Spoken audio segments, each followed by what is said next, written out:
bosses, how are you doing? I'm here in, this is Coral Gables. I'm waiting my drone to come down. And today I want to talk to you about negotiation, because someone asked in my channel in the Portuguese section, how do we negotiate to buy a property here in Miami? And I'm going to give you a few tips.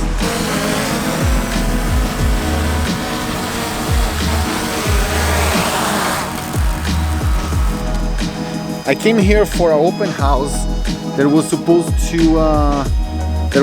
to be open until 2. I got here at 1:34 and the agent had already gone, so I lost my trip, but at least I got some cool drone shoots so you can see more about this beautiful Miami that we have here. I have a lot of areas. I've never been to this area before, and every day we learn something new. But I want to talk to you about negotiation and what are the main points that we do. So I'm going to take you for a walk or a drive or a ride, and we'll talk about it.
The first thing I like to do when I start a negotiation to buy a property, when I've represented the buyer, not the seller, is to find out what's the seller's motivation. If it is a foreigner, they can be a little bit more flexible because they probably are making money on the currency.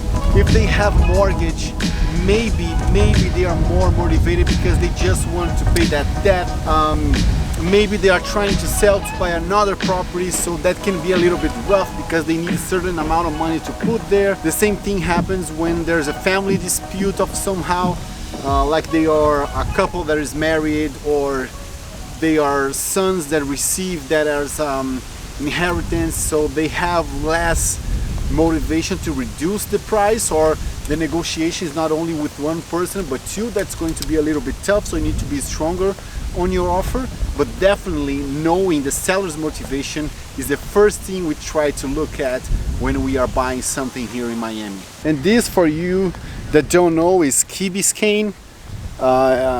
It's Virginia Key Beach. It's just a little entrance that we have here.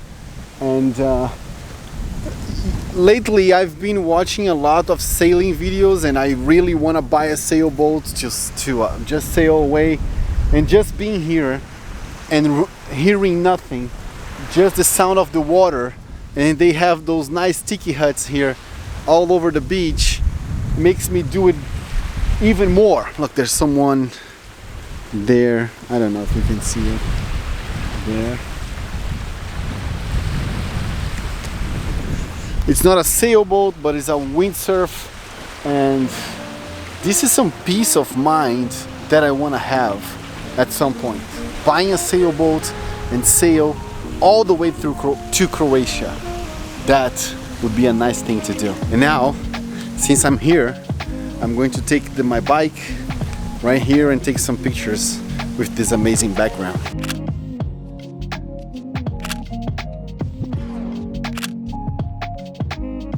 And here on my iPhone I have a lot of I have a little folder here called Pictures Harley. So I have a lot of pictures of people in their Harleys, so I can have an idea of what kind of pose should I do. So now I'm going to look a few of them. We have a half marathon to run, and the guy brings us donuts. The second thing is actually two items that I like to look on the MLS, which is the multiple listing system. It's where we have 95 or 98 or 99% of all transactions that are done here, at least in South Florida, they go through this system. So we can see everything that is being sold right now and everything that was sold in the past. So that's a big thing to look at when we are doing a negotiation of a property here in America or here in Miami, to be more specific, because it doesn't matter how much money that person is asking for that property. Since we have the MLS, we can compare that property with other similar properties, and if it's in a building, it's even better because you have the perfect comparison and just see how much those property were sold. And also the MLS can give us how many days is that property in the market, because the more they are trying to sell their property, the probability of them to take a good offer for the buyer, meaning a lower price, it's higher. Let me show you here. So this is the MLS. Let's say someone wants to buy a property here on 19201 Collins Avenue. It's a building that is there.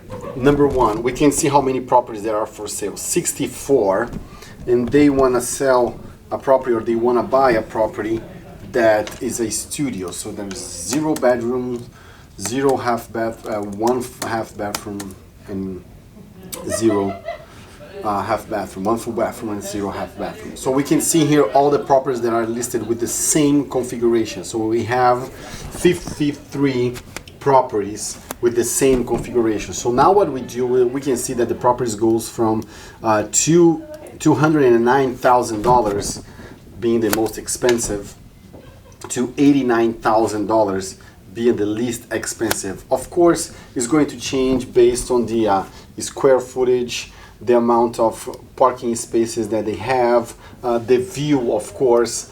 Like this one probably has a water view or of some sort. They don't show you here. They don't show here, but maybe they don't.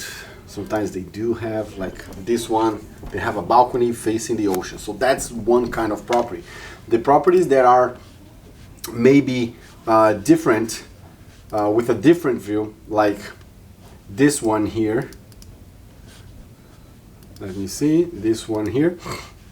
It doesn't have a view to the ocean. You have a view to the next building, and it's a lower floor. So you need to compare.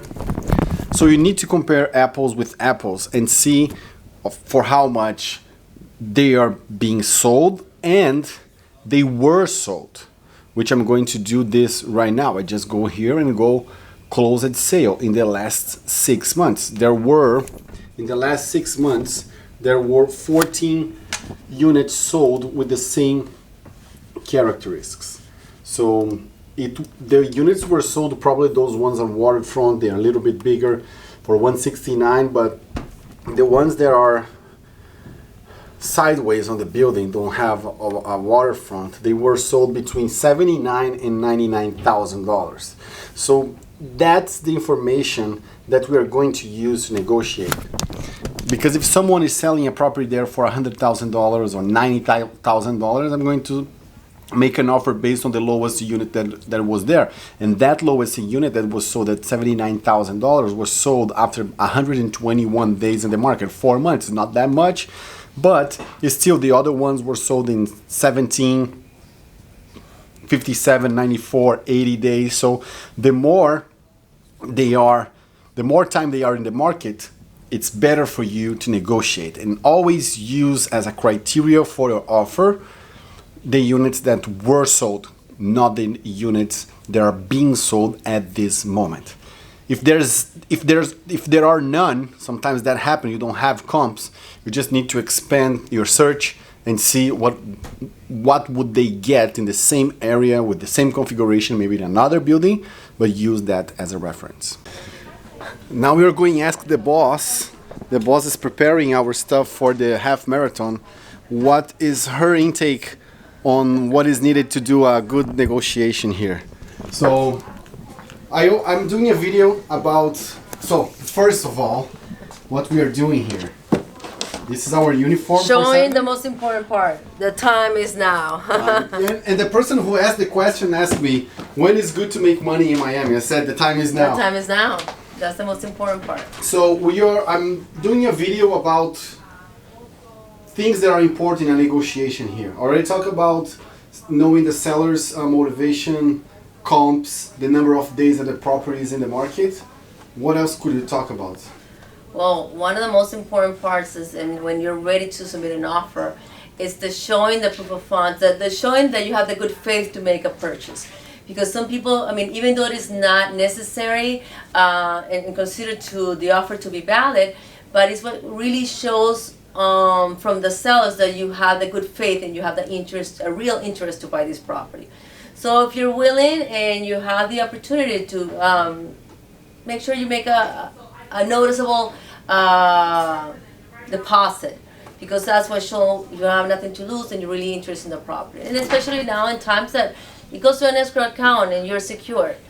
So I think it's what really shows how much how serious you are. How serious you are to make a purchase. So if you are buying cash, show the money. Do a deposit and show the money. Show the money. Show the money. And if you are doing an offer that it's require finance, be ready. Show that you have a pre-approval or an approval letter from the bank and you are ready to go. And make sure you make the deal. This first deposit, make it big enough, If the strong enough. If the boss said, that's the most important.